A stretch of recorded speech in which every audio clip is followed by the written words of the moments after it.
Chapter 8. Having developed enthusiasm in this way, I should place my mind in concentration, for the person whose mind is distracted dwells within the fangs of disturbing conceptions.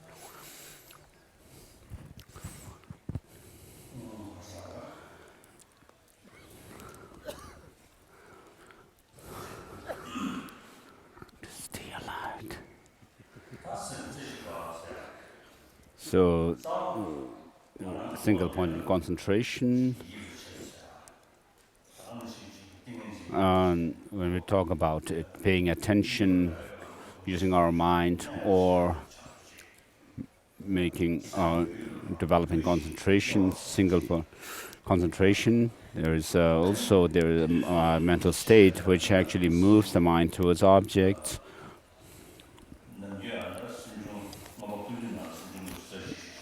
In the Abhidhamma Samuccaya, there are enumerations of 51 mental states, and other texts have other numbers of mental states. I have heard that in the Pali tradition there is enumeration of around 200 different mental states. I have not been able to discuss it with anybody. I'm not clear about it. And then some modern scientists make a distinction or division of, enumerate different numbers of 15 or so numbers of emotions related to the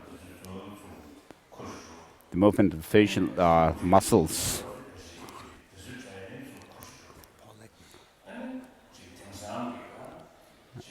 And then in the non-Buddhist text also we find mention of the different mind states.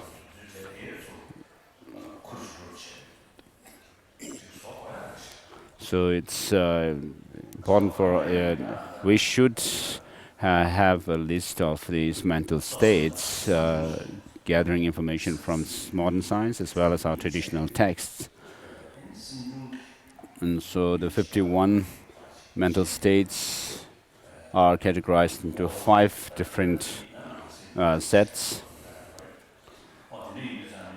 And so there are descriptions like the one state, mental states, making distinction between this and that thing.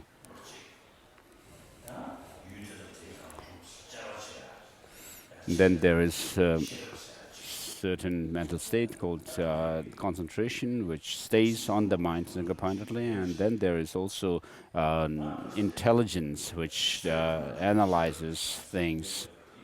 So this intelligence, when we make progress on it, it can be increased in its power. We can strengthen this intelligence or wisdom. And similarly, we can strengthen this concentration, which stays on an object. Usually, our mind does not stay on one object for long, but through training, once you familiarize your mind with an object in meditation, then you can stay in meditation single-pointedly for a longer period of time. Some of my friends are able to do that. So this comes through training.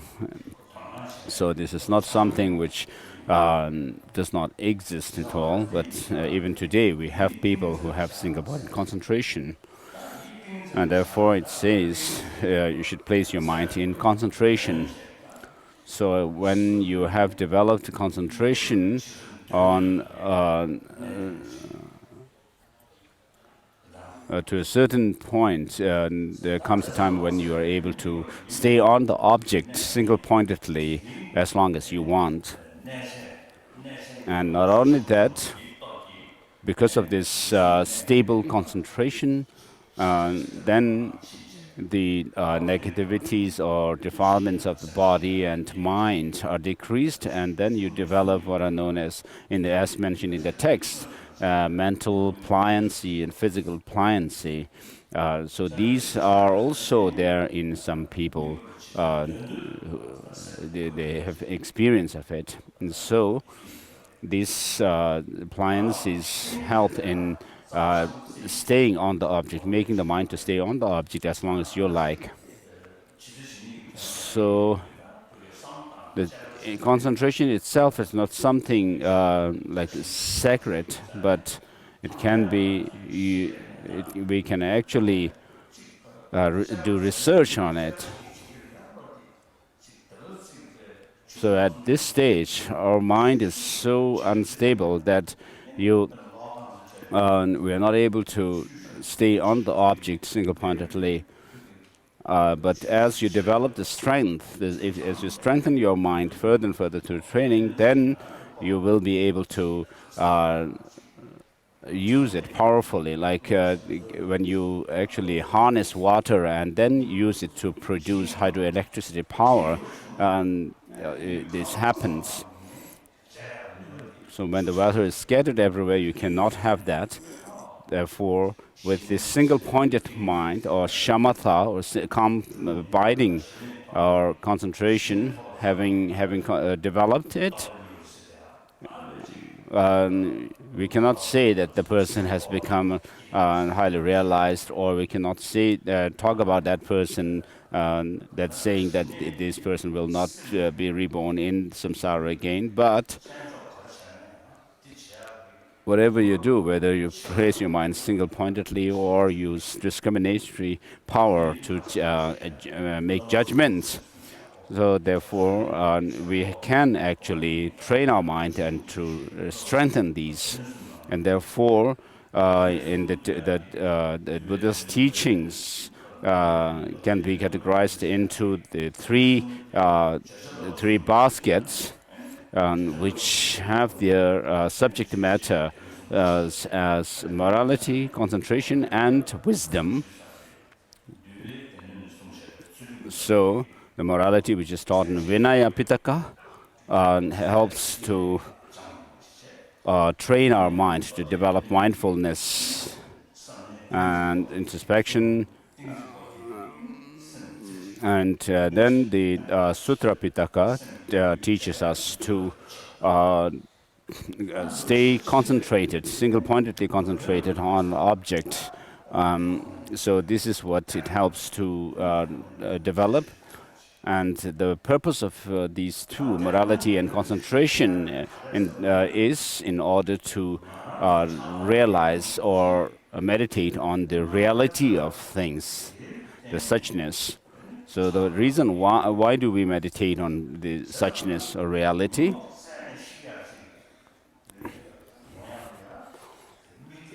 For us, the emotions, attachment, and anger and so forth arises because we objectify things.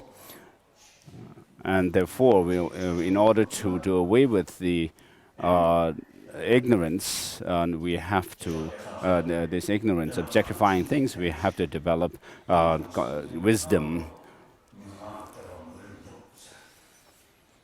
And so once you do analysis, what happens is your internal experiences, regarding internal experiences, as well as the external phenomena such as physical forms and so forth, which appear to us, because they are not the reality. When you do analysis into these things, what happens is you come to see the reality, the suchness, and when that happens, then the objectification of things is destroyed, and therefore there is nothing that you fabricate.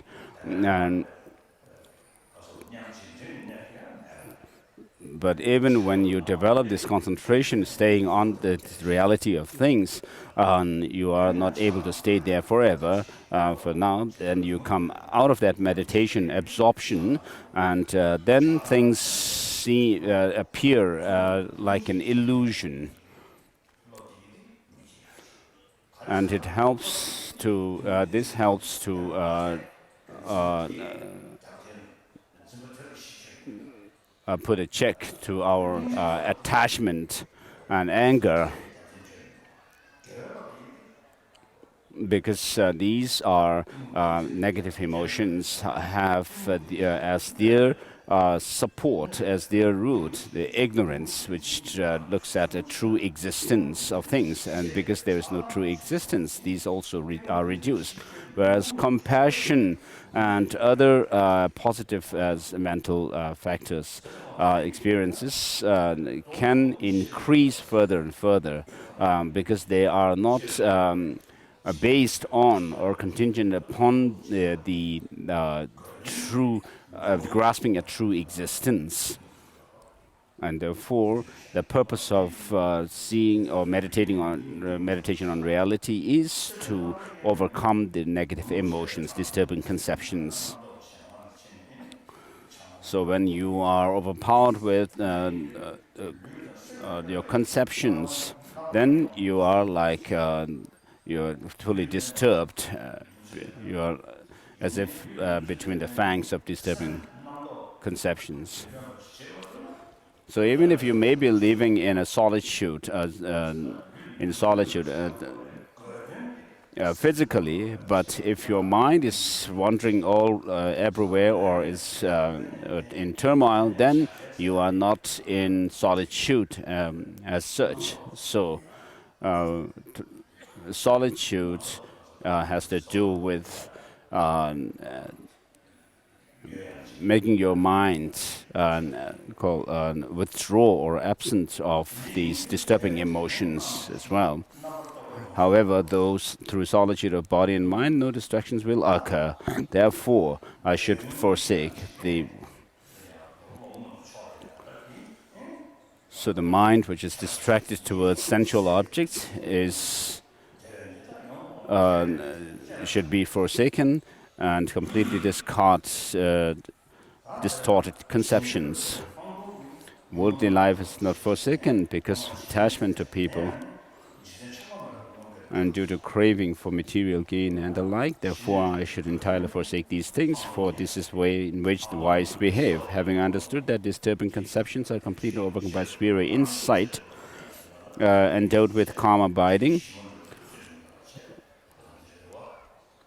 So here, this is talking about developing the higher training of wisdom, which is based on the higher training of concentration, which in turn comes about through the practice of morality.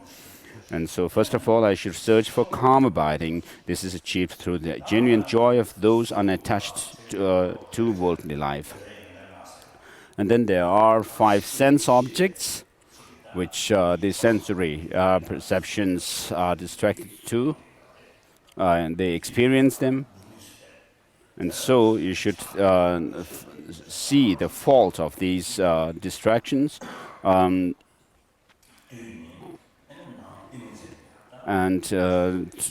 try to subdue this attachment to these sense objects and to withdraw the mind so that you place your mind in concentration.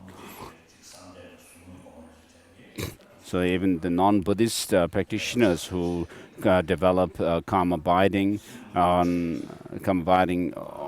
or concentration of the form and formless realms have this practice. So they also have the practice of the inner heat, developing inner heat, and also practices based on the channels, chakras, and drops. So next month, I will be attending the Mahakumbh Mela ceremony. So I hope to meet some sadhus, Indian. So I've been to Kumbh Melas 3 times or so before, and it seems there are many Indian practitioners who live up in the high Himalayan mountains, almost naked, and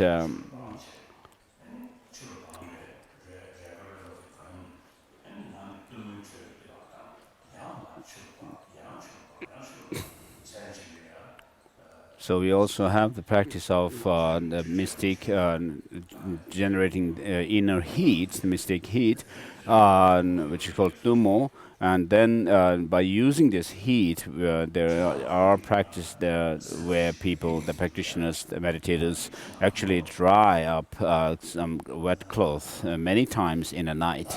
And so this seems also to be common to non-Buddhist practitioners. So, without following the objects of sense objects, but seeing the fault of distraction, then one should withdraw one's mind. Because of obsession, one transcendent being has, for others and transcendent beings, they will not see their beloved ones again for many thousands of years. That's it. Not seeing them, I'm unhappy, and my mind cannot be settled in the occupies. Even if I see them, there is no satisfaction, and as before, I am tormented by craving. Through being attached to living beings, I am completely obscured by the perfect reality. By my disillusionment perishes, and in the end, I am tortured by sorrow. By thinking of them,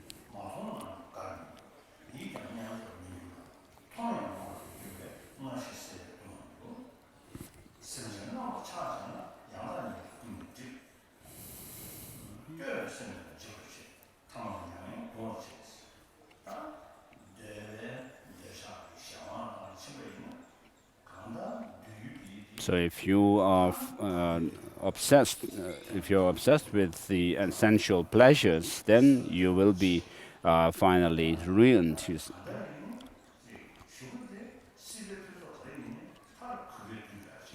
So whatever excellence there is in the in samsara, the samsaric excellences, they finally become disintegrated. They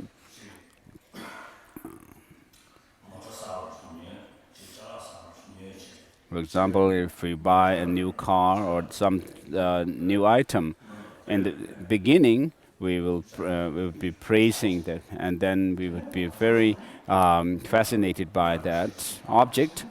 But after a few weeks or for months, then the same object you might find the same object to be not unattractive. So anything that is samsaric, it's not only the case that they disintegrate, but if you try to become obsessed with it and use it more and more, then you feel more and more disillusioned in the end.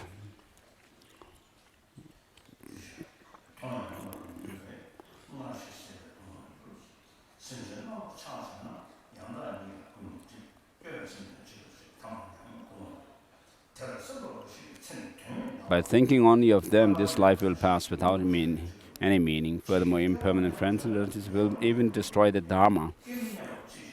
If I behave, what 9? So childish in this verse 9 at the end. With regard to childish, there is childish in terms of age.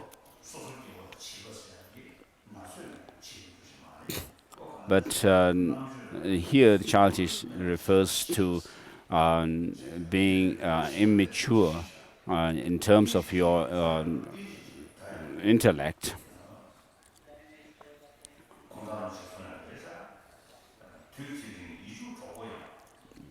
One moment they are friends.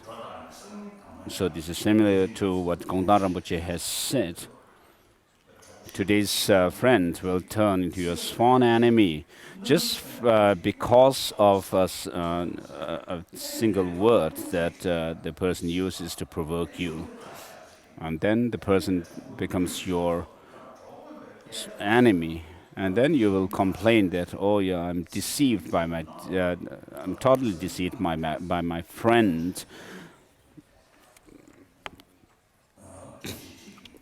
and in the next instant they become an enemy. Since they become angry, even in joyful situations, it is difficult to please ordinary people.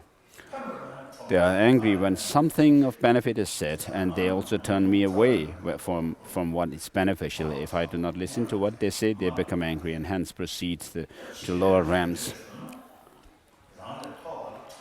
So the nature of childish is we have jealousy to people who are equal, and then we actually belittle others who are lower than us, and we become angry at the higher ones. And then we have an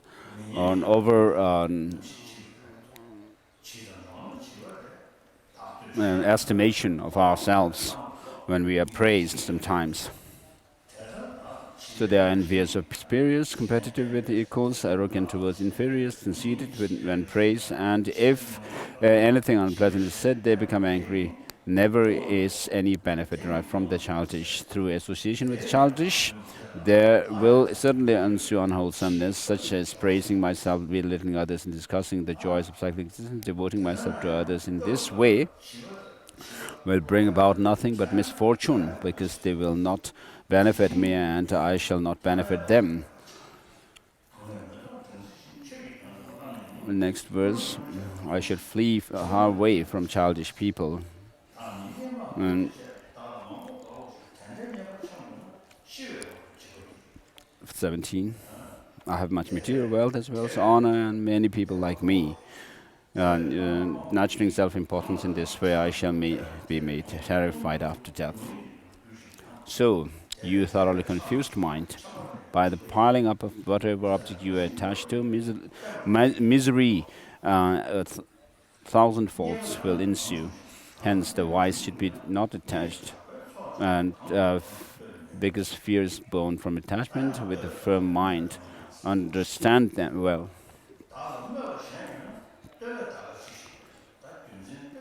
So there are people who praise you, and then because of that you develop all kinds of negative disturbing conceptions, so you should not do that. It's shown and up to the verse 20, and verse 21 shows you should not become totally depressed when others despise you. So if there is someone who despises me, what pleasure can I have in being praised? And if there is another who praises me, what displeasure can I have in being despised? So you cannot expect all sentient beings to praise you. Says, if even conqueror was unable to please the various inclinations of different beings, then what need to mention a malicious person such as I? Therefore I should give up the intention to associate with boldly. They scorn those who have no material gain and say bad things about those who do. How can they who are by nature so hard to get along with ever derive any pleasure? It has been said by the Tathagatas that one should not befriend the childish, because unless they get their own way, the children are never happy. So with regard to the childish, by indulging in flattery and try to please them, you should actually stay away from them, distance yourself from them. So you should not feel disturbed. And now what is shown is the qualities or benefit of solitude. When shall I come to dwell in forest among the deer, the birds and trees that say nothing unpleasant and not delightful to associate with?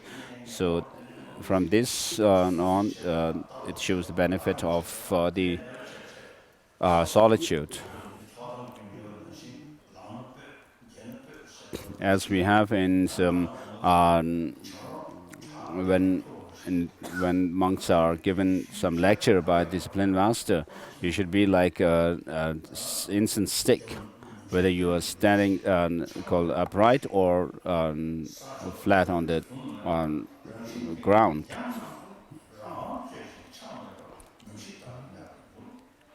When dwelling in caves, in empty shrines and at feet of trees, never look back. Cultivate detachment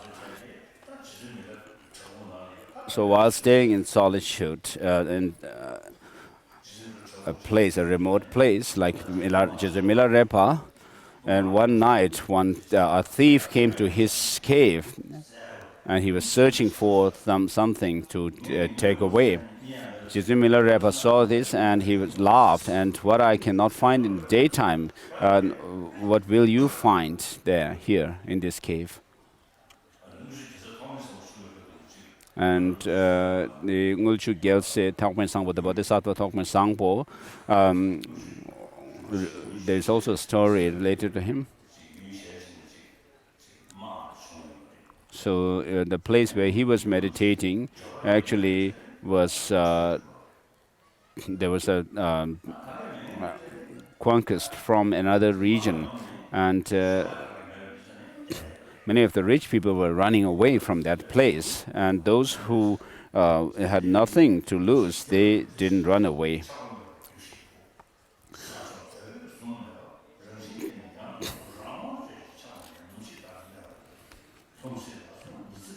So what shall I come to dwell in place not clung as mine, which are my nature wide and open, and where I may behave as I wish without attachment.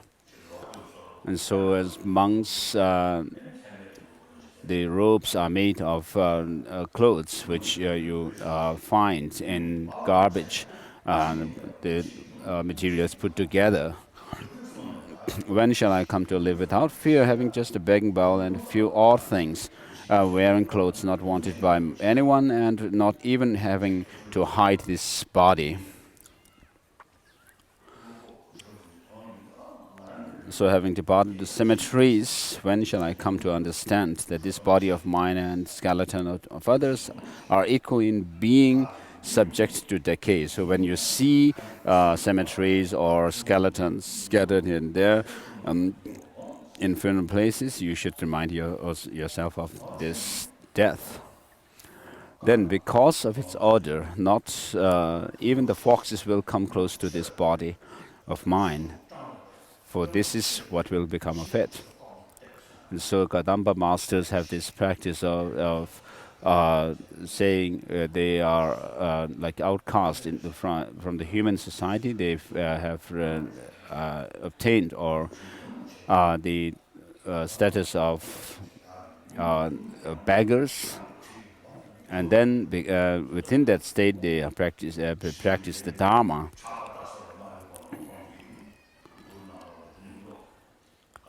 And Milarepa's song says,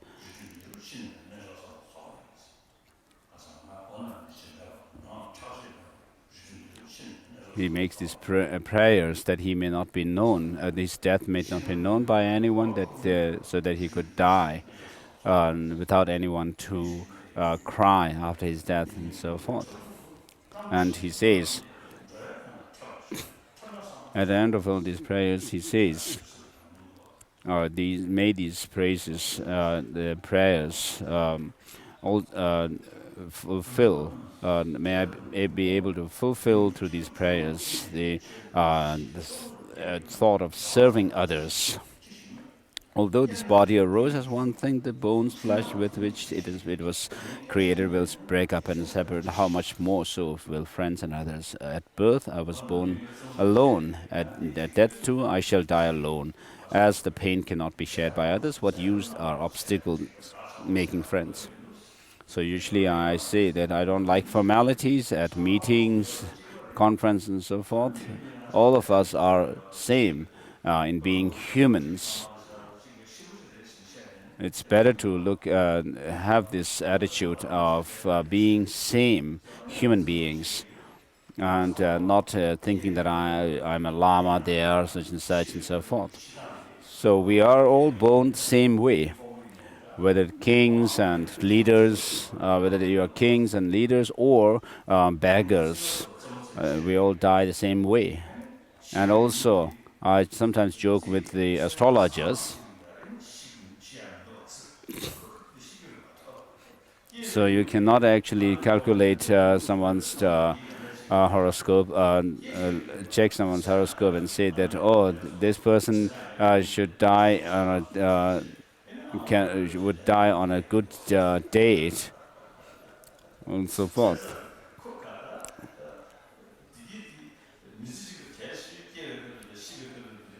So, and at birth and at death, you do you do not look at a good dates or for death and birth. But in between these two, we do not need. So in between these two, we do not need any formality. In the same way as travelers on a highway leave one place and reach another, likewise those traveling on the path of conditioned existence leave one birth and reach another.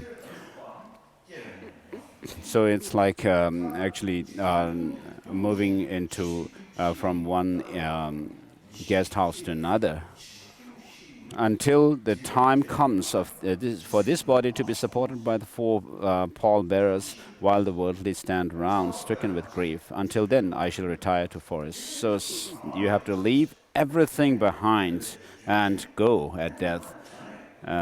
So it would be better to be your own master and live in solitude, and then engage in the practice of bodhicitta and understanding of emptiness, and as preliminary to that, meditate on compassion and impermanence and so forth.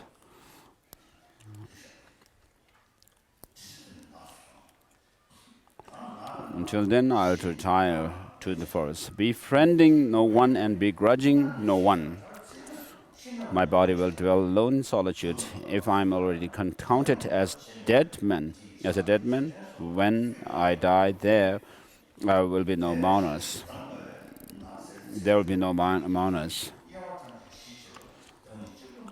And as there will be no one around to disturb me with their mourning, there will be no one to distract me from my collection of the Buddha. Therefore, I shall dwell alone, happy and contented with few difficulties, in very joyful and beautiful forest, pacifying all distractions. And so, having made transformation within yourself, says, having given up all other intentions, being motivated only by one thought. So your only job is to check your mind, examine it, and transform this selfish state of mind into a state of mind which thinks of benefiting others. So although things appear to be independently or truly existent, but without clinging to that appearance, you will help. You will not ruin yourself, not bring suffering to yourself. But because of clinging to that appearance, we cause ourselves troubles. And therefore, I shall strive to settle my mind in equipoise by means of calm abiding and to subdue it with superior insight. Both in this world, so having lived in solitude physically, if your mind runs after essential objects, then what you should do is, what happens is shown in the next verse, 39. Both in this world and the next, desires give rise to great misfortune because of our attachment to wealth, relatives, friends, family members, and because of which there's all kinds of quarrels and fights.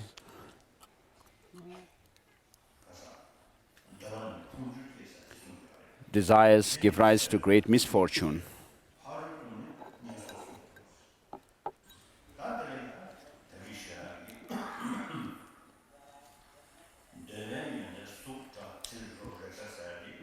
So the forms, sound, order, taste and touch, tactile sensation objects,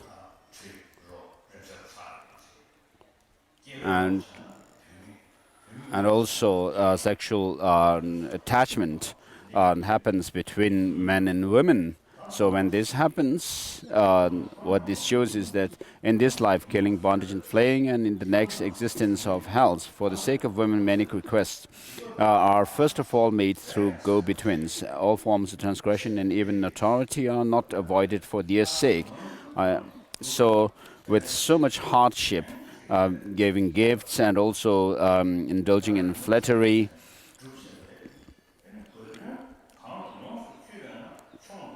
I engage in fearful deeds for them and will even consume my wealth. But these very bodies of theirs, which I greatly enjoy in the sexual embrace, are nothing other than skeletons. They are not autonomous and are identityless.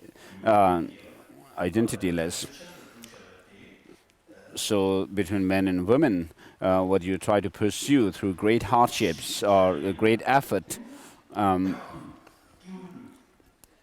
what you get is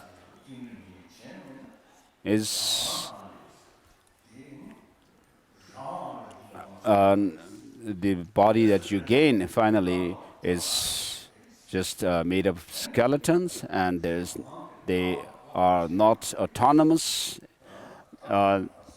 just relative, and then they are identityless. Rather than being so desirous and completely obsessed, why do I not go to the state beyond sorrow instead? In the first place, I made efforts to lift her veil, and when it was raised, she bashfully looked down. Previously, whether anyone looked or not, her face was covered with a cloth.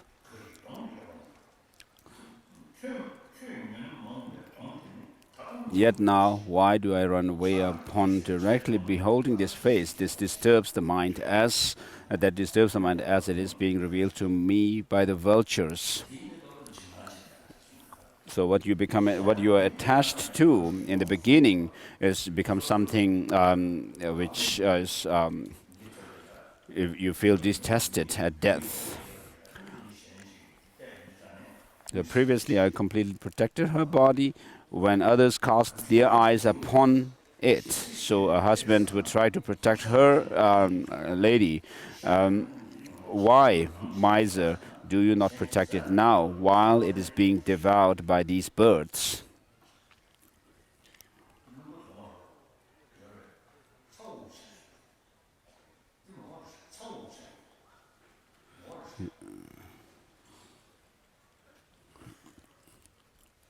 Sloan is asked to switch off the fan.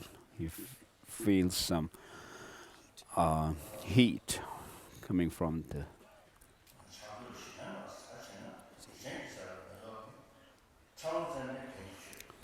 Since vultures and others are eating this pile of meat that I behold, why did I offer flower garlands, sandalwood and ornaments, that which is now the food of others, to that which is now the food of others, if I am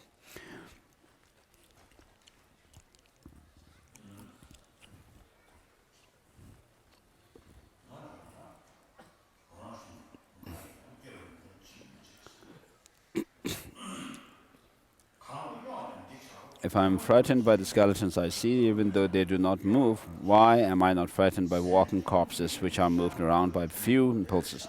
Although I am attached to it when it is covered, why do I not desire it when it is uncovered? Since I have no need for it, then why copulate with it when it is covered? Since both excrement and saliva arise solely from food, why do I dislike excrement and find joy in saliva? Cotton too is soft to the touch, but while I find no sexual delight in a pillow, I think that a woman's body does not emit a putrid odor. Lustful one, you are confused as to what is unclean, thinking that they cannot sleep with this cotton, although it is soft to the touch. Confused, negative and lustful people become angry towards it instead. If I'm not attached to what is unclean, then why do I copulate with the lower parts of others' body, which are merely cages of bones tied together with muscles, plastered over it with mud or flesh? I myself contain my unclean body, unclean things, many unclean things, which I constantly have to experience. So why, because of the obsession for uncleanness, do I desire other bags of filth?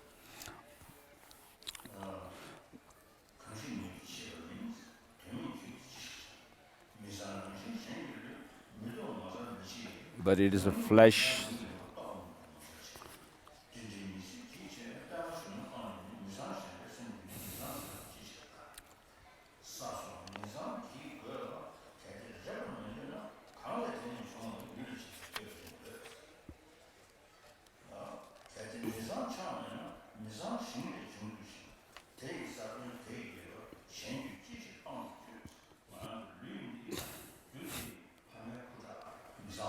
So this body is made, comes from the uh, sperm and ovum. As it was, I said yesterday, this body is like a machine for producing filth.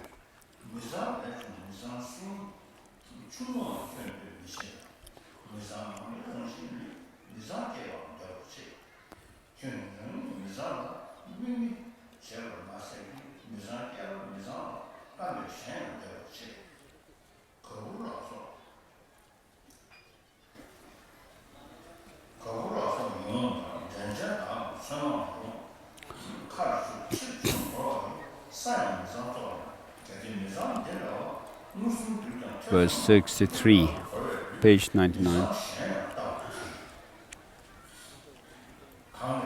64.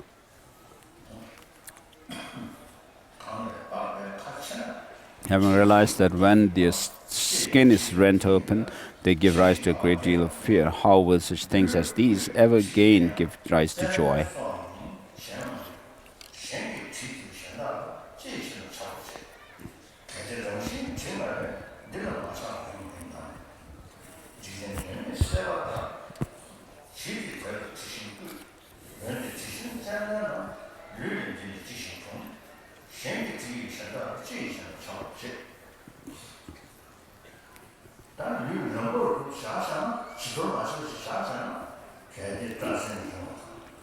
So if you leave your body as it is, verse number 68 down says, since the naked body in its natural state is very frightening due to its long hair, nails, its yellowish, foul-smelling teeth, and its being coated with the odor of dirt, and so forth.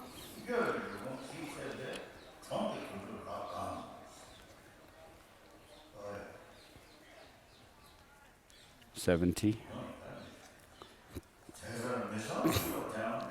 Furthermore, 71.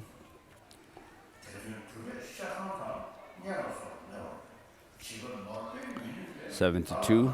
As a child, I'm unable to increase my wealth, and so forth.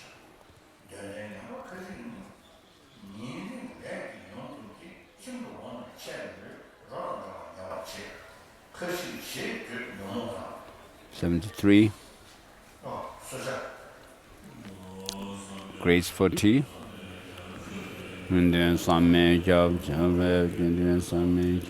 Inconceivable is the quality of the Buddhas, inconceivable the qualities of the Dharma, and inconceivable the qualities of Sangha.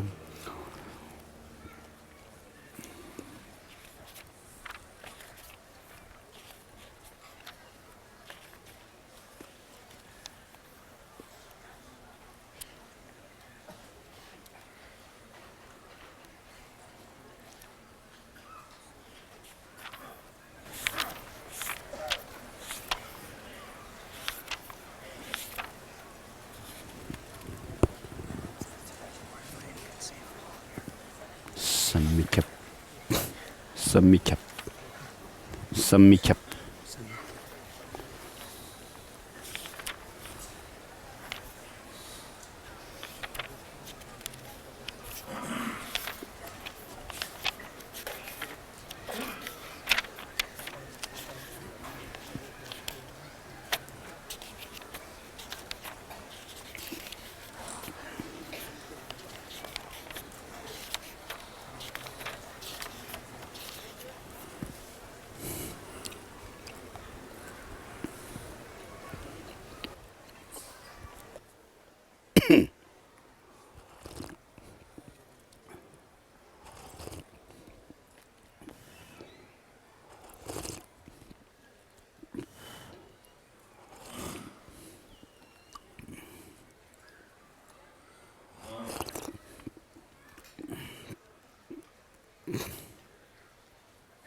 76.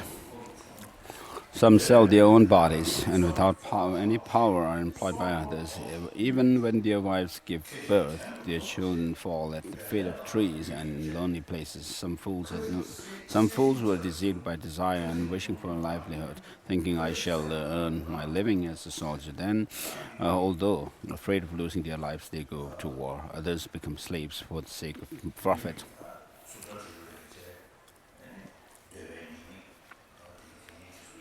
So these show the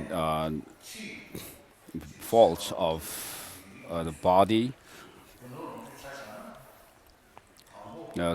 body form, order, and touch. So there is first of all the suffering of trying to obtain them, and then in the middle, having wealth, there is suffering of having to protect it, and then while doing business, you suffer from the fear of being levied taxes and others taking away and robbing you and so forth.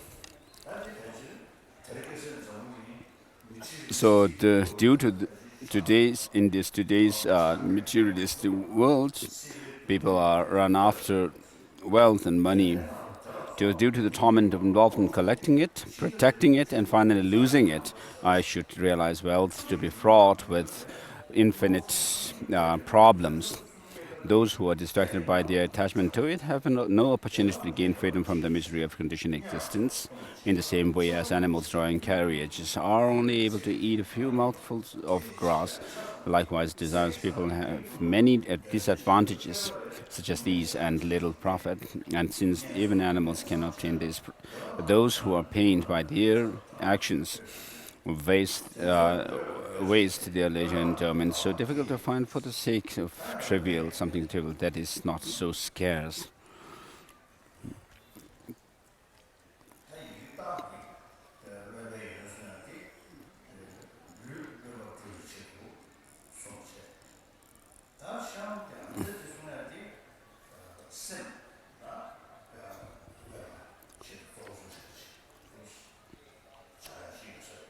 So here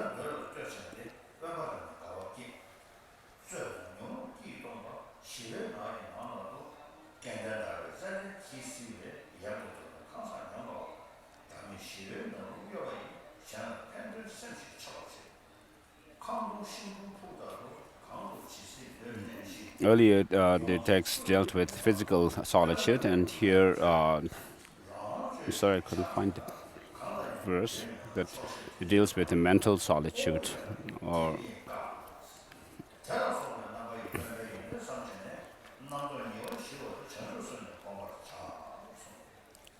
also 685 downwards.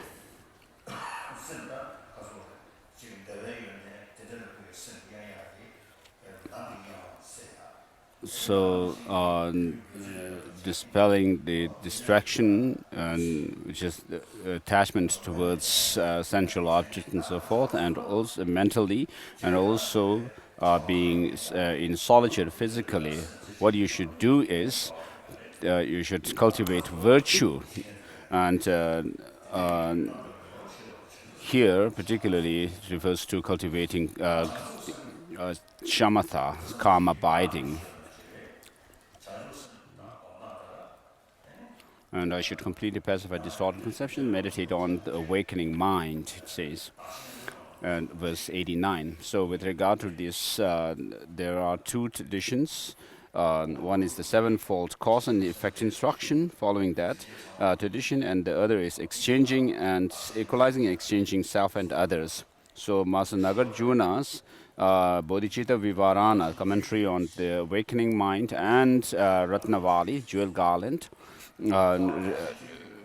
deal with this, the second system of developing bodhicitta. And also the Shantideva also uses the same technique in this text. He's not going through the system where you consider all mother sentient beings having been kind to you and so forth, but the reason that is used to is to see that seeing that the self and others don't want are same in the sense of not wanting suffering but wanting happiness. And so, just as oneself wants happiness, not suffering, all others also are want happiness and not suffering. And therefore, you have to think about from many different angles the benefit of cherishing others and the shortcomings of cherishing oneself alone. And then you, having equalized yourself with others, then you go through these and then develop the exchanging self and others. And so, this is how the Bodhisattva, the aspirants of Bodhisattva path, who are of sharp faculty, go about with cultivating bodhicitta. And then there is the practice of tonglen, giving and taking. So when you breathe out, you give your positivities to others, and you when you breathe in, you take in the visualize taking in the suffering and negativities of others. And so in this way, because of this practice, this practice is called, Shantideva refers to it as actually engaging in the secret practice. So in order to be able to think of working to eliminate other suffering, you have to actually see others as being dear to you, attractive, beautiful, and dear to you. The greater this feeling is, the greater your compassion towards them, which is this wish for them to be free from suffering.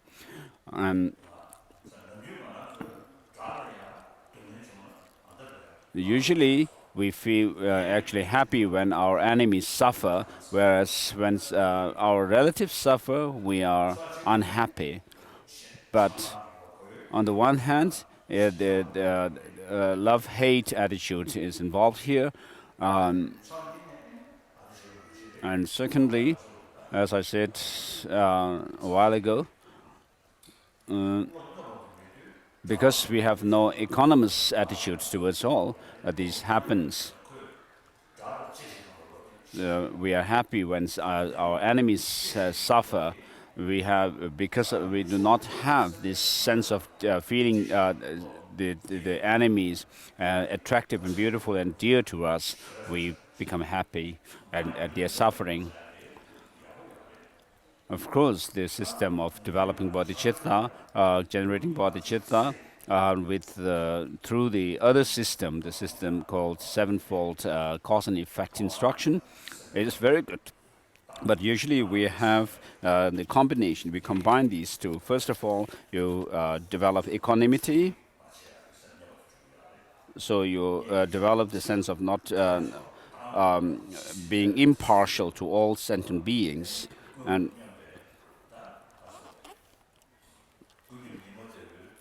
so once you are able to,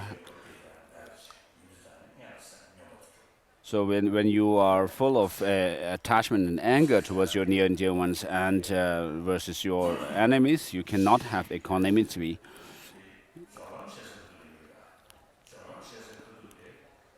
So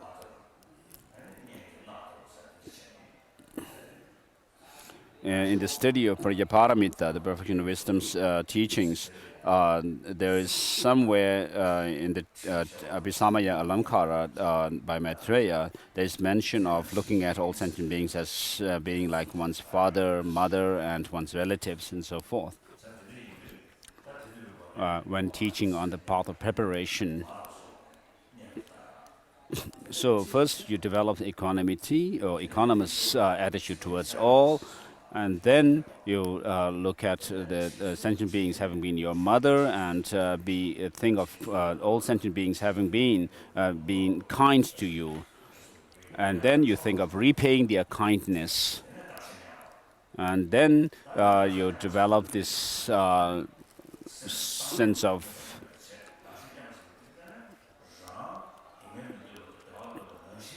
the sense of oneself and others being equal, on the reason that for the reason that we all want happiness and not suffering. So this is the economist feeling that you are trying to develop here. So this is more profound way of looking at developing the economist's attitude. And then you exchange yourself with others. As so far you have cherished yourself and belittled or disregarded others' well-being. So if I have to work for other sentient beings, you should feel that I can forsake my own goodness. So because you are a single person and others are numberless. So in order to save your, for example, if you have to save your 9 fingers, and for that, if you will have to forsake 1 finger, you would do that.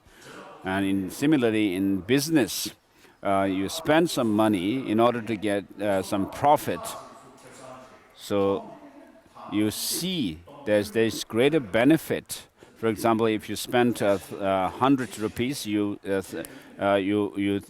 find that you will have actually a profit of 1,000 rupees from that, and therefore you actually spend the money. And so you have to here, in this case, you have to find that the others are more important than yourself, and then therefore you will have exchange of oneself with others. And then you practice love and kindness and compassion in connection with the Tonglen practice as well. And then you develop bodhicitta. And with regard to compassion, there is a great compassion. So great compassion is this determination to free other sentient beings. So you develop this determination and courage to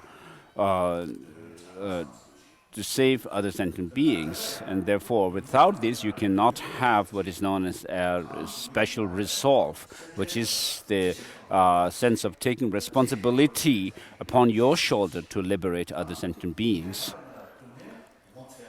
And so you think of other sentient beings being in the nature of suffering, and in terms of suffering, the main suffering that you are thinking of is the conditioned existential pervasive suffering. And so in order to feel the other's suffering, you have to in other words, to have compassion towards others, you should have developed renunciation, this sense or the determination to be free from samsara yourself, and therefore without this thought of renunciation, the determination to be free from samsara, when you think about yourself, then there's no way you can develop compassion. And so this thought in relation to yourself, you develop, when you develop it, this determination to be free from samsara is called the ngejung, or renunciation, whereas when you turn it around and wish others to be free from suffering, from samsara, then that is compassion. So so it's not possible to have compassion without. So you have to, without renunciation. And for that, you have to see the possibility of being able to attain cessation, liberation within yourself. because for the reason that these defilements that are within yourself can be put to an end. And when you see this possibility for the defilements to be ended within your mind stream, then of course you will also be able to see this possibility in other sentient beings. And then you will actually have the aspiration to help others as well out of this suffering nature of samsara. Otherwise, without knowing it, you will just may feel some kind of a sense of concern for others, but you will not be able to work for that. If you see some possibility, for example, someone is being carried away by a strong current, if you see some possibility to save that person, you will do anything, you will do something to do that, to save that person. Whereas if you can't do anything, there's no way to save the person, then you would only have to feel sad. So when you see that all sentient beings, it's possible that all sentient beings can be freed from the samsara, then you will also have the determination and aspiration to help them to be free from samsara. And therefore, in order to have true renunciation, this determination to be free from samsara, it's very difficult without understanding of emptiness. So here I'm talking about emptiness, which is taught in Buddha Sutra and common to Sutra and Tantra.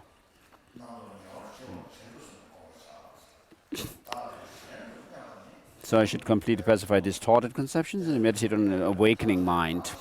First of all, I should make an effort to meditate upon the equality between self and others. I should protect all beings as I do myself.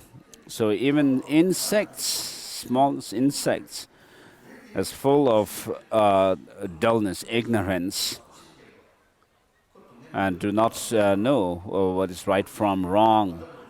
But then, if you try to harm it, you point your finger at it, it will immediately retreat and avoid. So that shows that it doesn't want disturbance. So we all don't want suffering, but want happiness. This is something we can see in our life. So because we are all equally in wanting pleasure and not wanting pain, although there are many different parts and aspects, such as hands, as a body that is to be protected, they are one. Likewise, all the different sentient beings in their pleasure and their pain have a wish to be happy that is the same as mine. But then, if you say your suffering will not harm others and others' suffering and vice versa, you will actually suffer the consequence of karma that you have created and not something that you have not created. The suffering that I experience does not cause any harm to others. And that suffering, because of my conceiving of myself as I, thereby it becomes unbearable. So if you think that all sentient beings are same like yourself, then you will develop an attitude or feeling that the suffering of others is unbearable.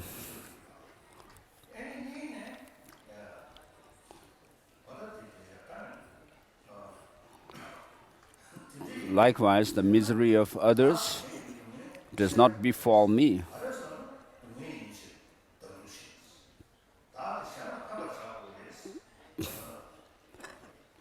And hence I should dispel the misery of others because it is suffering, just like my own. And I should benefit others because they are sentient beings, just like myself, who want happiness and not suffering, and works towards that, just like myself. When both myself and others similarly in that we wish to be happy, what is so special about me? Why do I strive for my happiness alone? And when both myself and others are similar in that we do not wish to suffer. So why am I working for my own happiness? And what is so special about me? Why do I protect myself and not others? So you have to see the benefit of cherishing others and the disadvantages of cherishing self. So the more selfish you are, the less happy. If you dedicate yourself to others' well-being, then you feel very free and relaxed. So if you just keep the selfishness within yourself so strongly, then you are always unhappy. You remain unhappy all the time. Whereas if you cherish others completely, cherish others, giving up your self, then there is less kind of preconceptions, and therefore you would be happier. So it will come later, the benefits of cherishing others and the disadvantages of cherishing one's own self.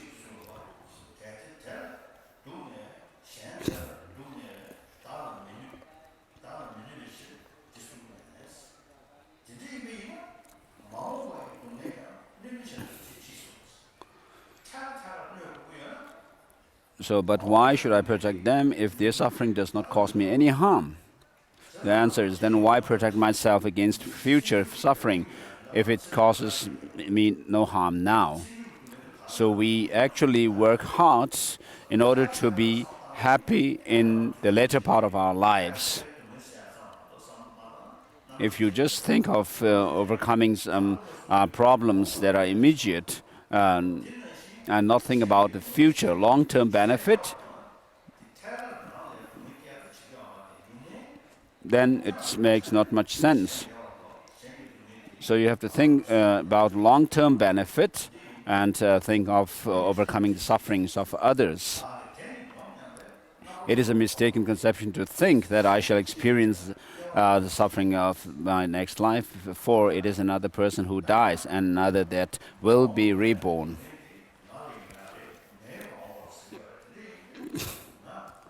So if you say, I can think about my future because the suffering that I would otherwise experience would be me in the next life.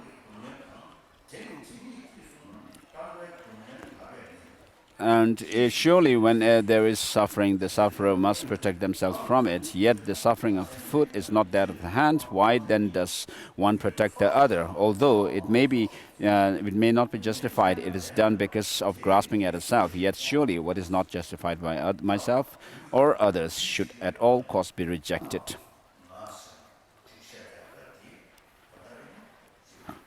So we think about oneself, I, which is designated on the basis of many factors, and therefore it is dependently originated and not independent and unchanging. Such things as continuum and an aggregation are false in the same way as prayer beads and an army.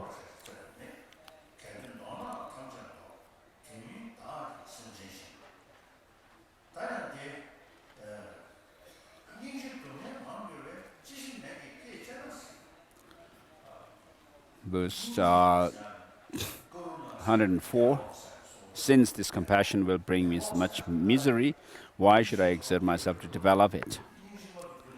So when you develop compassion in Sanskrit is karuna, which literally means stopping happiness or pleasure. And so when you think about the suffering of others, of course, that state of mind actually stops you from feeling joy. So here, why should I be unhappy all the time thinking about the suffering of others? If by one person's suffering, the suffering of many would be destroyed, surely kind-hearted people would accept it for the sake of themselves and others. So if you have compassion, you'll be able to help at least a few persons. So you will avoid harming others. And so it really helps, even if it may be very slight. And one important thing is, with regard to compassion, you cannot cultivate it by imposition, by others forcing it on you, but you have to voluntarily develop it. And therefore, you should have self-confidence. You will have self-confidence and courage, determination, and then you you feel concerned about others' suffering and wish to free them. So you feel the others' suffering unbearable because you have the confidence and the courage for them. It is very clear. On the other hand, when you have suffering, if you think of only yourself, oh, what will happen to me? Now, what has happened to me? So your mind is completely, you feel almost like helpless. When you have compassion, you have full confidence, and you've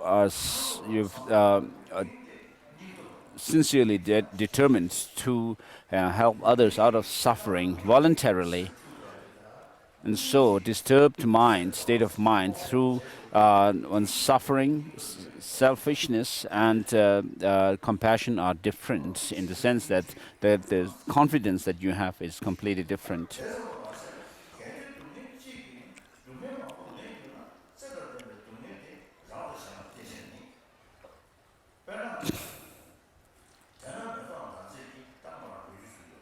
Thus, the Bodhisattva Pushpachandra, although aware of the harm the king would cause him, accepted his own suffering in order to eradicate the miseries of many. So this is relating a story. Thus, because they love to pacify the pains of others, those whose mind are attuned in this way would enter even the deepest hell, just as a wild goose plunges into a lotus pool.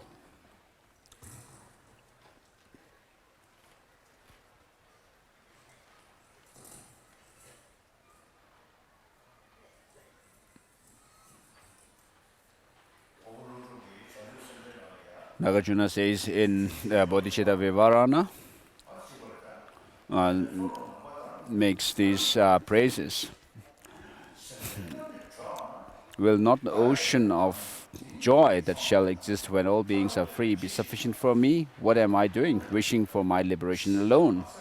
So until the end of space, if you develop this determination to work for the well-being of others, as Master Nagarjuna says, may I be sustenance continuously for all sentient beings in varieties of ways.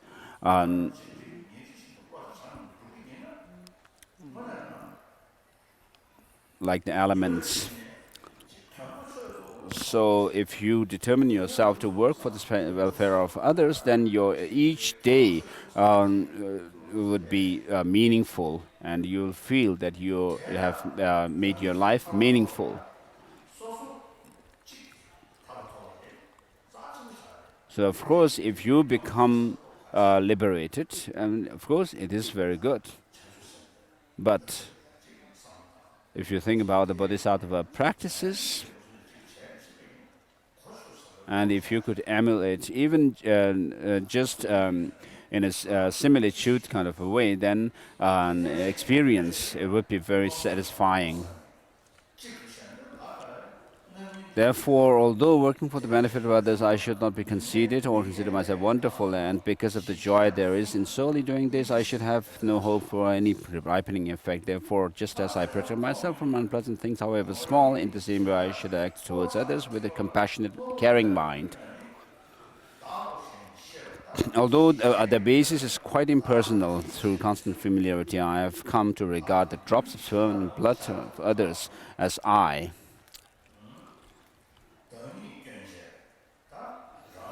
So, in the same way, why should I be unable to regard the bodies of others as I? Hence, it is not difficult to see that my body is also that of others. So, since time beginningless, we have actually caused ourselves problems, troubles, ruined ourselves as well as others. Now, by cherishing others and thinking of benefiting them,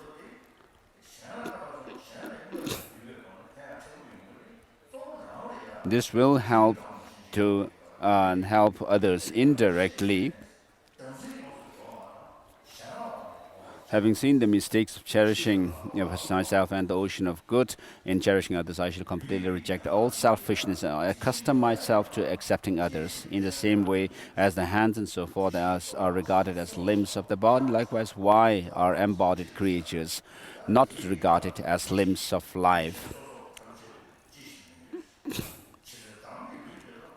Through acquaintance has the thought of I arisen towards this impersonal body. So, in the same manner, why should it not arise towards other living beings?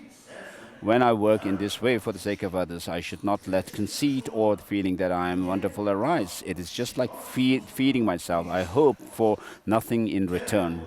Therefore, just as I protect myself from unpleasant things, however slight, in the same way I should habituate myself to have a compassionate and caring mind for others. It is out of his great compassion that Lord Avalokiteshvara has even blessed his name to dispel the nervousness of being among other people. I should not turn away from what is difficult, for by the power of familiarity may I be unhappy. I may be unhappy even when someone whose name once frightened me is not around. So this shows familiarity, the importance of familiarity. Thus, whoever wishes to quickly afford protection to both self and others beings should practice that holy secret, the exchanging and self for others. So this shows the practice of exchanging self and others.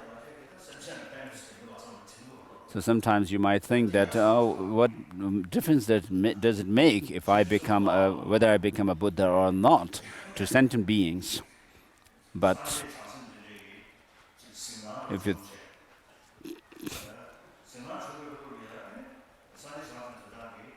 so in the story of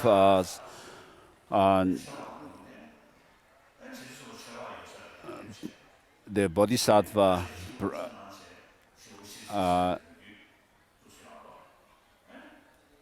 Dr. Ngu, in his visions, he hears and sees bodhisattvas and Buddhas, and then he actually, who actually prophesied to him that Master Chepak, Dharmottara, was the one whom he should seek as his teacher because of his past karmic connections with him. So, of course, the Buddhas and Bodhisattvas could have shown, given him teachings, but because of this karmic connection, the importance of the karmic connection, they told him this. So, it's very difficult for us to tell which sentient beings have greater karmic connection with the Buddhas, specific Buddhas or not.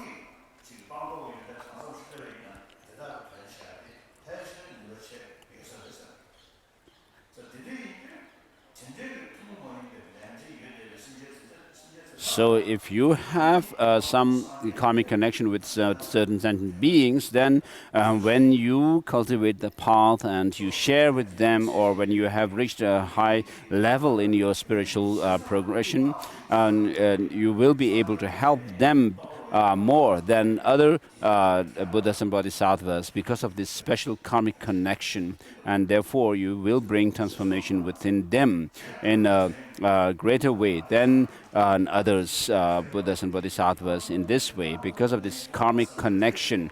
So otherwise you will feel that what can I do? You feel discouraged with yourself, thinking what can I do to help sentient beings, even if I become a Buddha. So we should practice the holy secrets, exchanging self and others. Because of the attachment to the body, even a small object of fright of fear frightens me. So who would not revile as an enemy this body that gives rise to fear?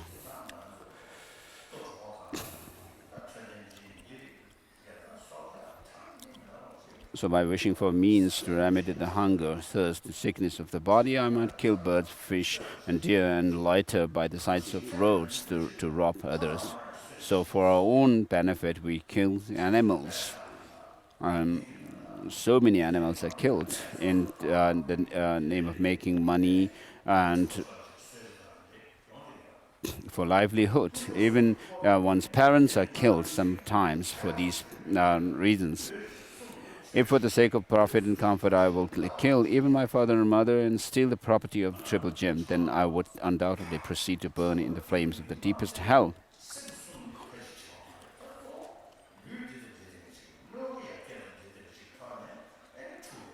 So all the quarrels and fightings between people happen in relation to this body, to survive the body, not because of wanting to transform mind. So those who fight and quarrel for wealth, money, fame, and so forth, they do so because they want these. They are attached to these things. So therefore, what it next shows the disadvantages of self-cherishing and advantages of cherishing others. If I give this, what shall I have left to enjoy? So if I give away all these things that I have, what will happen to me then? You might think. But if you are able to think only or to benefit others and not regard one's own happiness, then you will not feel have the sense of loss.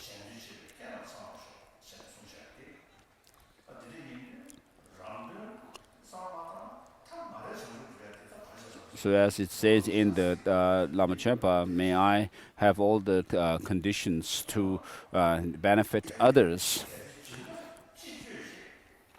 If I enjoy this, what shall I have left to give? Such selfless thinking is the quality of the gods.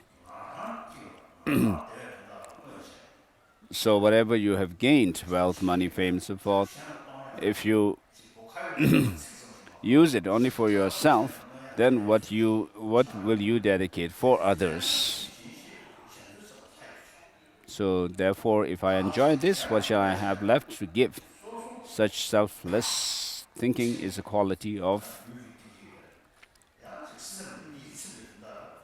So for your own physical pleasure, satisfaction, and by harming others, you may draw some satisfaction. But if for my own sake I cause harm to others, I shall be tormented. As a result of that, I shall be tormented in hell realms. But if for the sake of others I cause harm to myself, in order to help others, as said in the 8 verses, may I take upon defeat upon myself and give victory to others. For the sake of others, I cause harm to myself, I shall acquire all that is magnificent. By holding myself in high esteem, I shall find myself in unpleasant realms, ugly and stupid. So if you hold yourself to be superior to everyone else, and you think of doing something unique that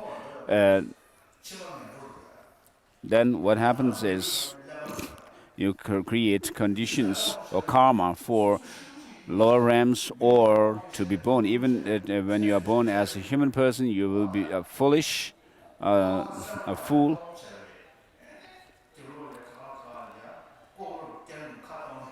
And then there you also would have many people talking behind you. But if you place yourself lowly as if you are the servant of everybody else, then everyone will like you. So if I employ others for my own purposes, I myself shall experience servitude. But if I use myself for the sake of others, I shall experience only lordliness. So whatever joy there is in this world, all comes from desiring others to be happy. So if you hold yourself to be servants of others and that they can use you, then the sentient beings are the ones who actually the Buddhas and Bodhisattvas find very dear, hold very dear. As Kuno Lama Rinpoche has said, if you want friends, be kind. Friends because of your wealth is not true friend, not a human friend.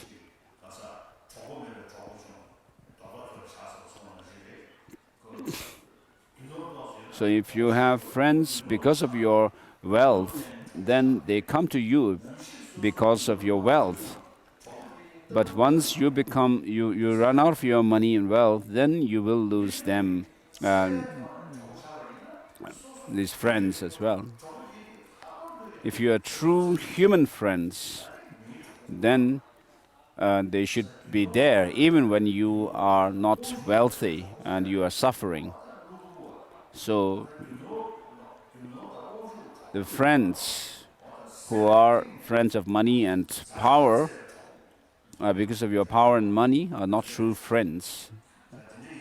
And so the friends who actually come to help you in difficult times is true friend.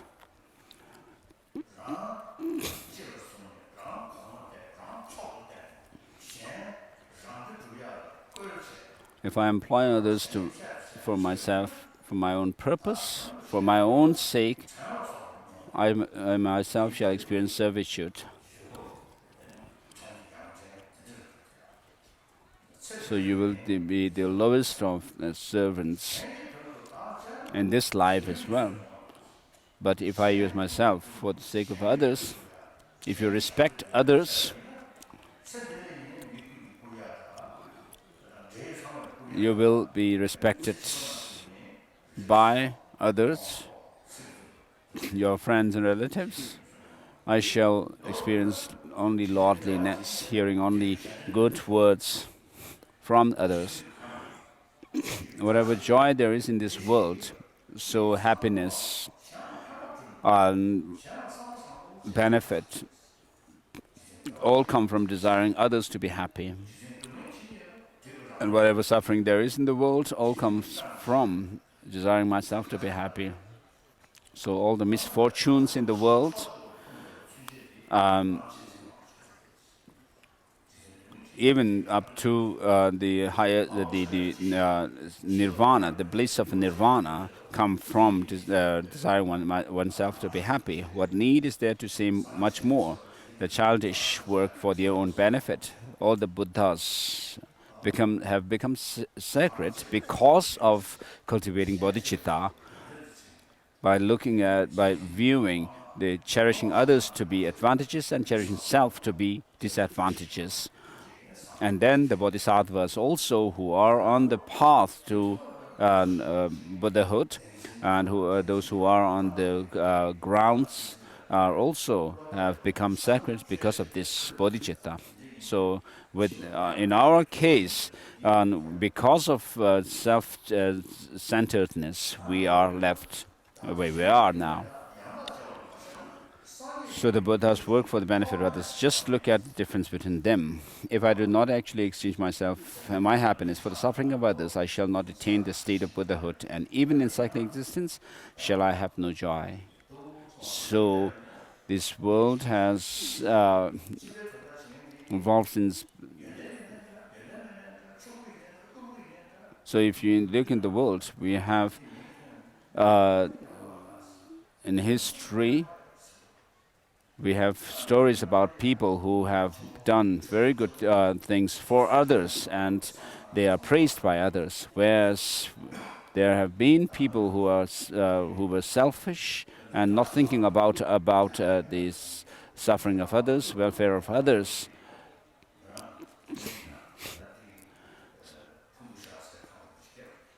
So Shah Jahan builds Taj Mahal for his queen. In her memory, he built this Taj Mahal, but it is said that all the workers, the artists who worked on this monument, in the end, and all their hands were cut because then they cannot build the similar monument. And so in the past, the kings used people for their own authority, power. They actually used people. But they are just memories now, the kings themselves. And later, Hitler also. So all these people who bullied others become like people to whom others talk about badly.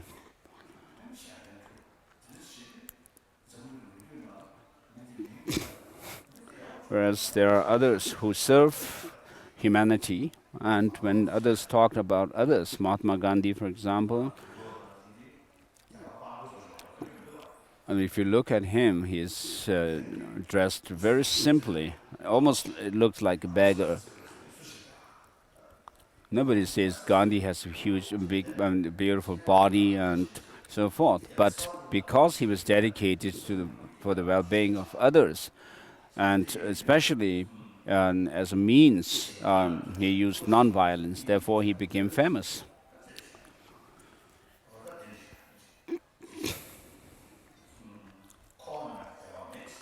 So even in cycling, there's no joy, let alone what is beyond this world, because my servants do no work, and because my masters give me no pay, even the needs of this life will not be fulfilled.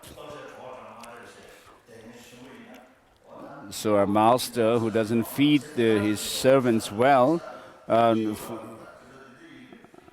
and then the servant doesn't serve the master well. So there's no use of being a servant and master in such cases. You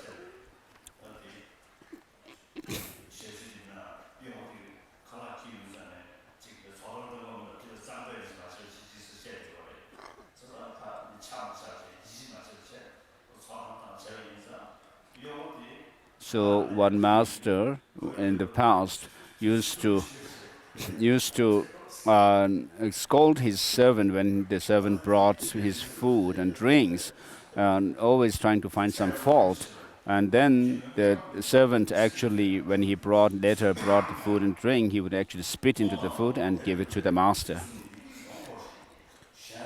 So by rejecting the method that establishes both foreseeable and foreseeable joy, cast magnificent delight completely aside, and then because of inflicting misery on others, in confusion I seize all hold of unbearable pain. So next verse, if all injury, fear and pain is in this world arise from grasping at the self,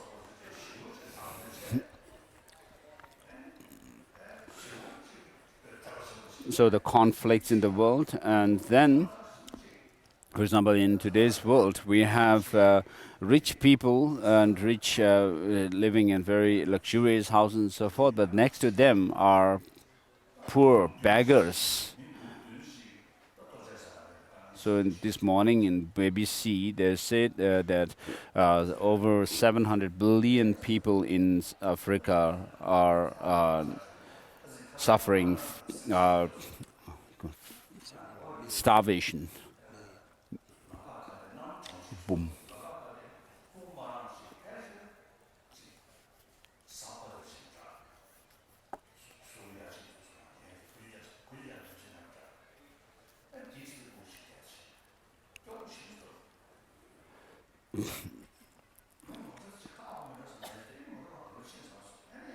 So when I was going to Patna, I saw some children who looked very poor, and another children was lying next to him.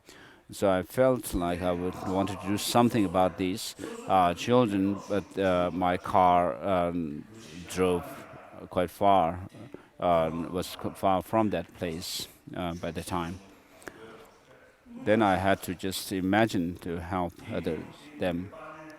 So some years ago, I had some pain in my body, and I was being taken to Patna, being driven to Patna, and on my way, I saw an old man whose hairs were old, shabby, and looked very frail. And so when I reached Patna, of course, I had really excruciating pain in my body, but despite that, when I thought about the old man, I felt quite concerned about him, and because of that, I forgot my pain. So this is not. I used my mind in thinking about that old man, and my pain went away, not because of some drug, painkiller, or anything like that. And then there is corruption, so much corruption, bullying others.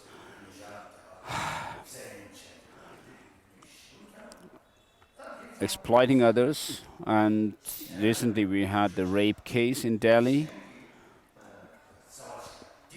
So all these happened because of lack of compassion, and therefore you destroy your own peace of mind as well as others.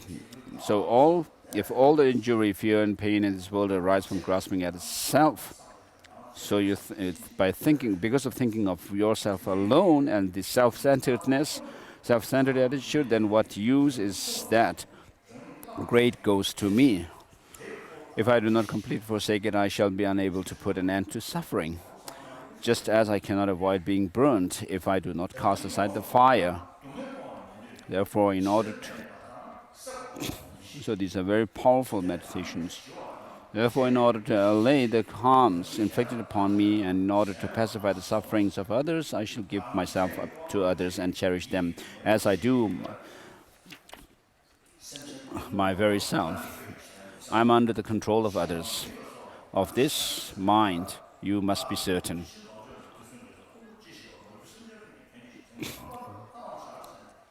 As we say in the succession Guru Yoga, I will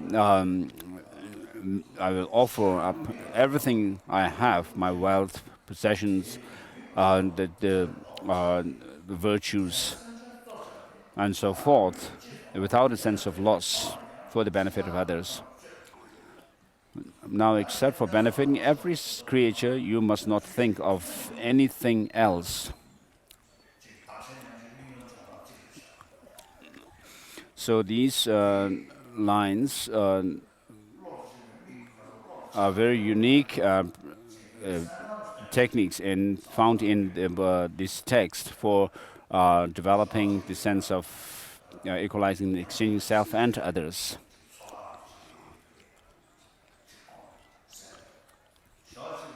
Verses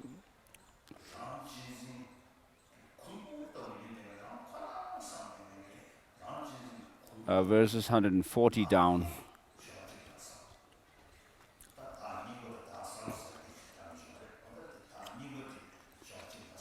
So you should have this. You should imagine yourself, a new and the old self.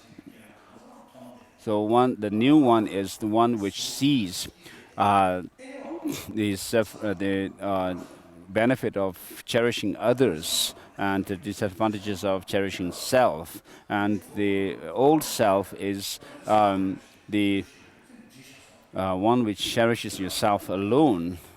And this is quite helpful. So and so you should imagine this second, the new self, in the center of your heart, and then think about yourself uh, in, in relation to these two selves. And I referred this to Kuno Lama Rinpoche. I told him that I do this kind of meditation, and he said this is very good.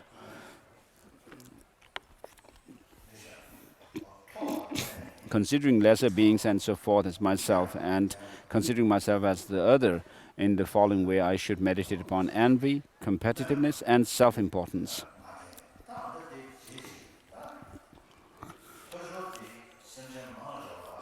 So you have to think about the more number of sentient beings as being higher to you, and then meditate envy or jealousy.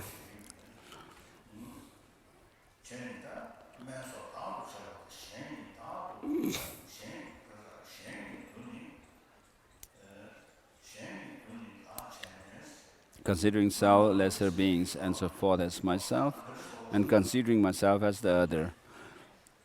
And so, with the I should meditate upon these three: envy,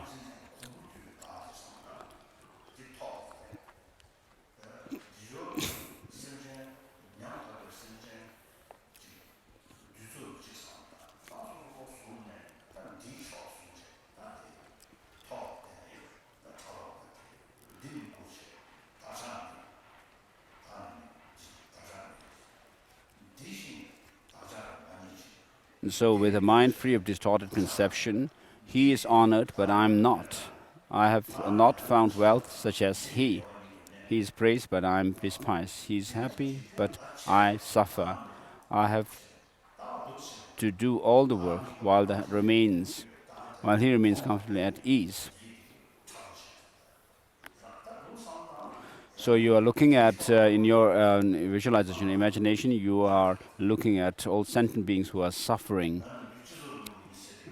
And so I usually say that I am a socialist, and therefore those who inflict, those who exploit the more poorer people are looked upon in this way.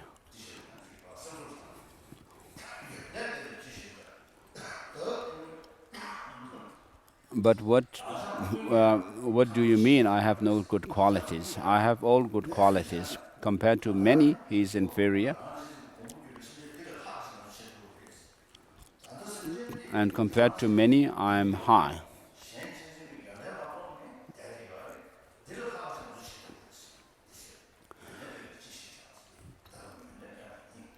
So what you are saying is here that you will, compared to the beings who are full of selfishness, you can do something better than them.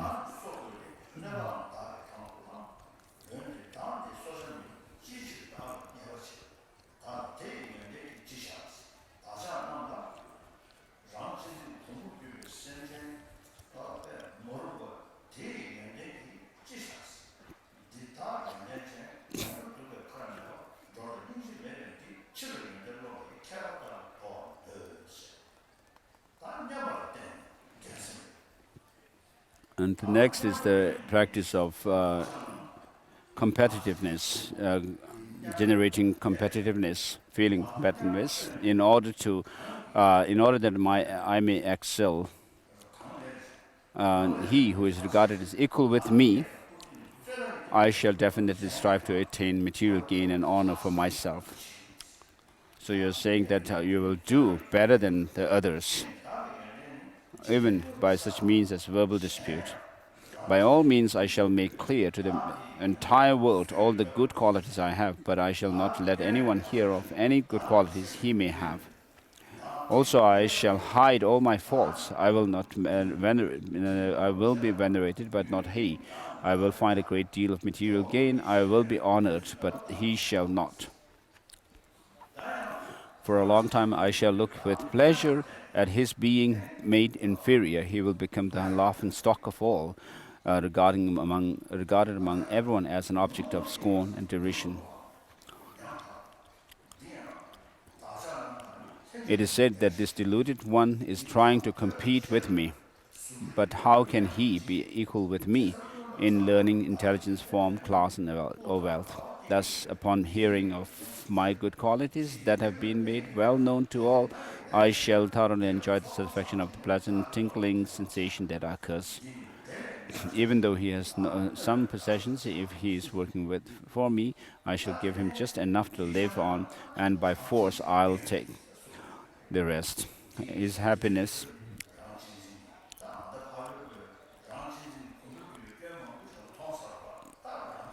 His happiness and comfort will decline, and I shall always cause him harm. For hundreds of times in this cyclic existence, he has caused me harm.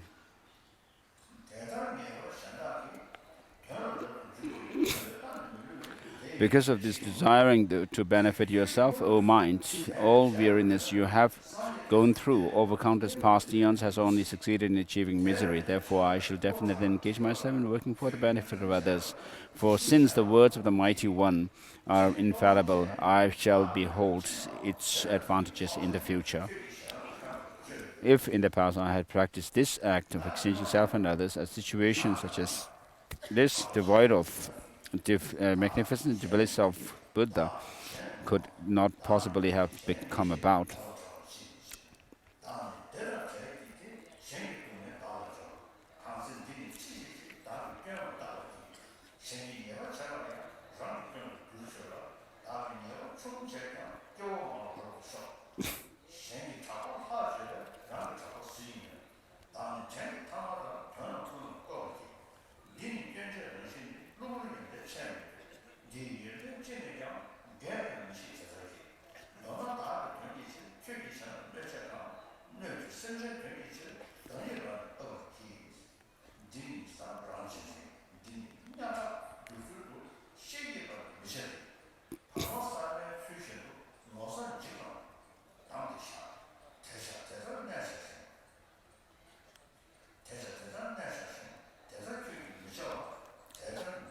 So verse number 160 downwards shows the practice of meditating on envy or jealousy.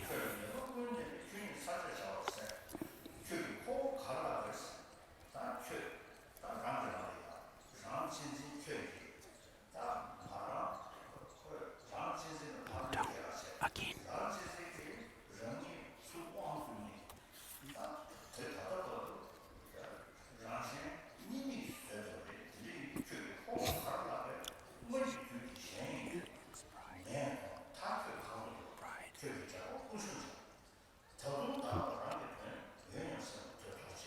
No.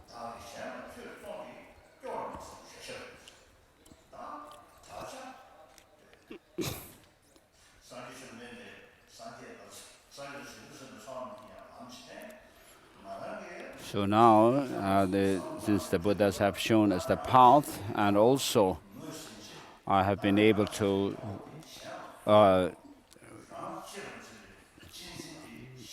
identify this the enemy of self-cherishing, and I'm now selling it to others.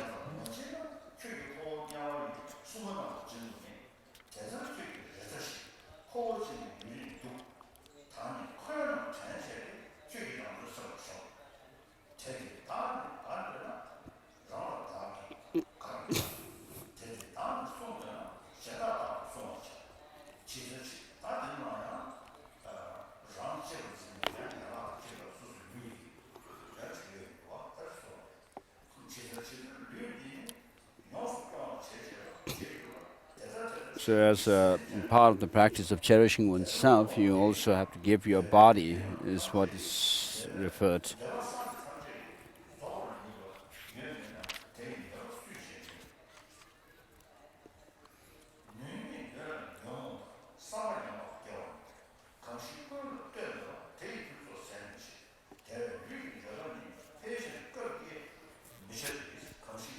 Verse 170, I think 75.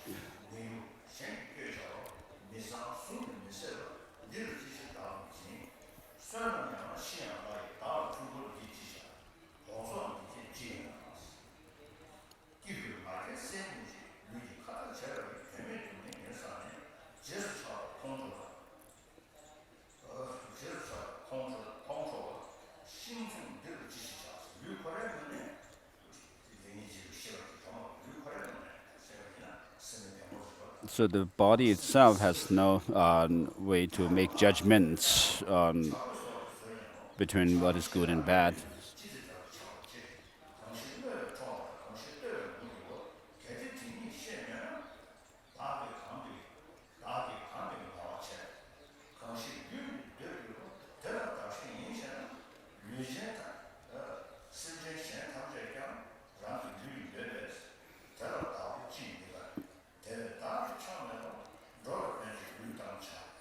Verse 183.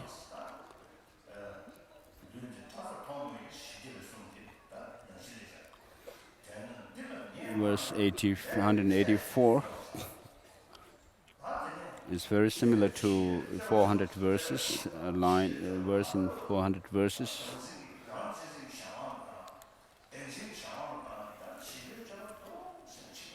So far we have been like child, indulging in selfish motive and is regarding others' welfare. So enough of this childish behavior, it says, I shall follow in the steps of the wise, and having recalled the advice concerning conscientiousness, I shall turn away sleep and mental dullness.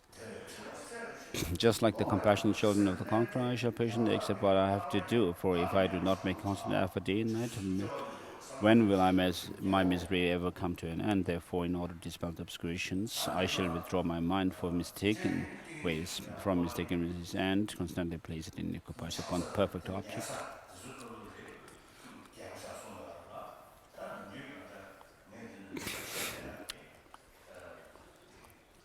So, with regard to the Bodhisattva practices, they are very extensively explained in the ornament for Mahayana Sutras, and then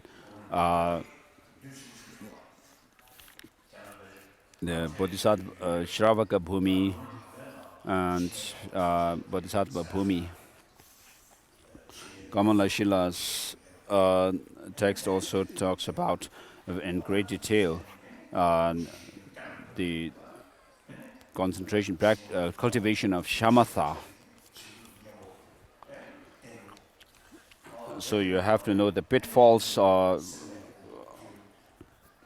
when you try to develop single-pointed concentration, shamatha, and then what kind of objects you should use in your meditation, and how you go about with the cultivation of single-pointed concentration. We have to actually pay attention to cultivating concentration. We usually say, kind of dismiss in a dismissive kind of a way that, oh, this is something common to even non-Buddhists.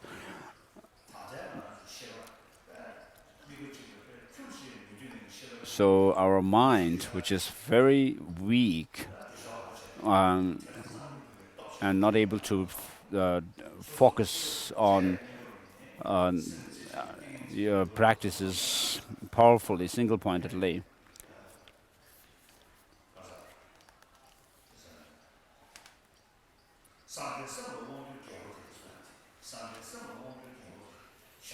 So concentration is like the king controlling your mind, and with which you can direct your mind, or you can stay put in one object.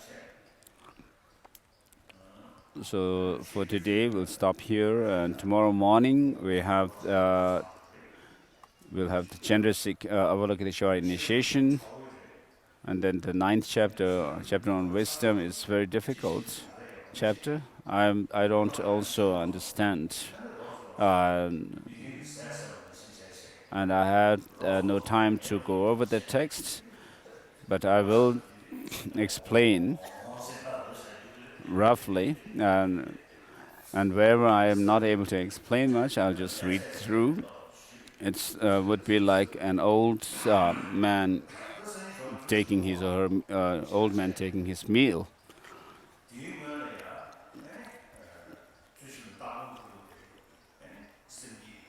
So before the initiation, there is a generation of bodhicitta,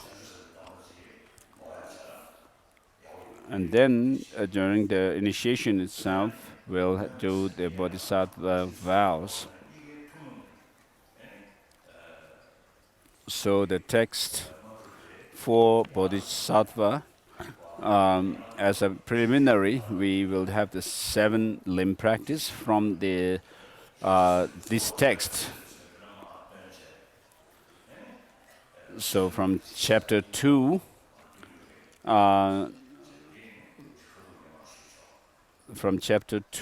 and then chapter 3 until verse number 20, I think 23, 20 at the end of verse number 22. So we'll recite these, and then the next 2 verses are for bodhicitta. And then before the initiations, I usually do give upasaka vows. So there are people who are from Tibet and also Westerners, as well as other peoples.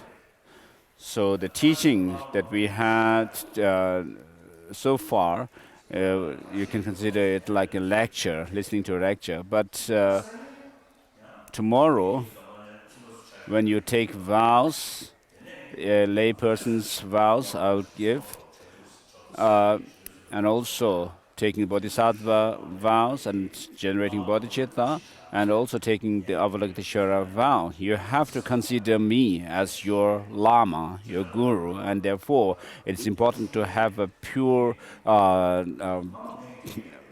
connection between the bond, this spiritual bond between the disciples and the Lama.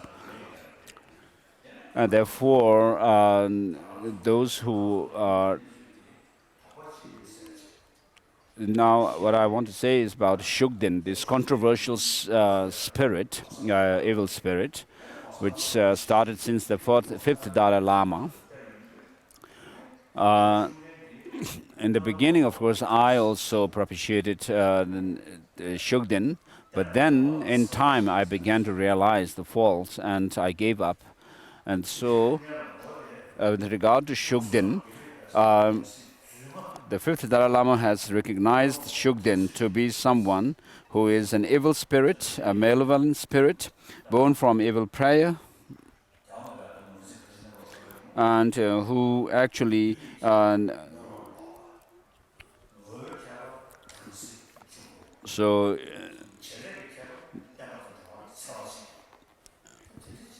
so someone born from an evil prayer, and someone who is a tamsi, perfidious spirit, and then who actually harms beings and the dharma as his function. So for those who are very highly realized, who can actually bring these kind of spirits to servitude, to serve them, it's a different case. But for people like us who are very ordinary, it's not the case. And so, even when my 2 tutors were alive, I have given all the reasons to stop practicing, doing my practice on Shugden. Of course, Yongzhen Ling Rinpoche didn't have anything to do with Shugden at all. He didn't practice. He had no practice of Shugden. But Yongzhen Tijang Rinpoche was the one who actually did the practice on Shugden, and I actually told him that I would stop, and he said all these reasons that you have given are very valid, and therefore it's okay. And then, with regard to the Shugdens, so if you propitiate Shugden, then Dalai Lama is displeased, and also the Gebo Kunga, the Nechung oracle and so forth are also and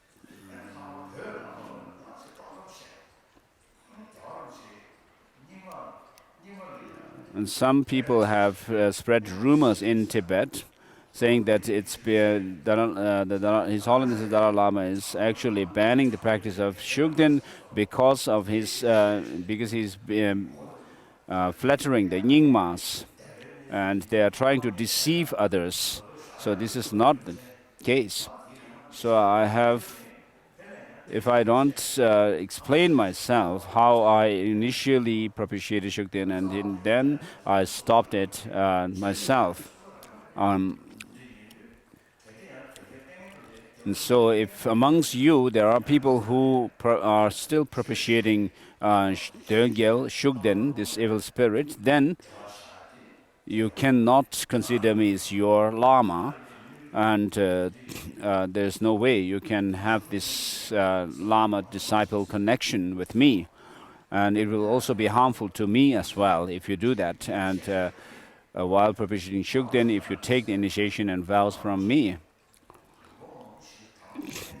So what I want to emphasize is not that you should not say that, is that you should not say that it's just because of the Dalai Lama I have stopped Shugden, but because of the reasons that I have given, which I have actually examined for many years. And therefore, if you stop practicing, doing a practice on Shugden or Dögel, it is good. You don't have to be fearful about anything. Many of my friends have stopped doing their practice on Shugden, and I have not heard anything bad happening to them. And so if you still want to practice Shugden, then please don't come to tomorrow's initiation, tomorrow's teaching and vows.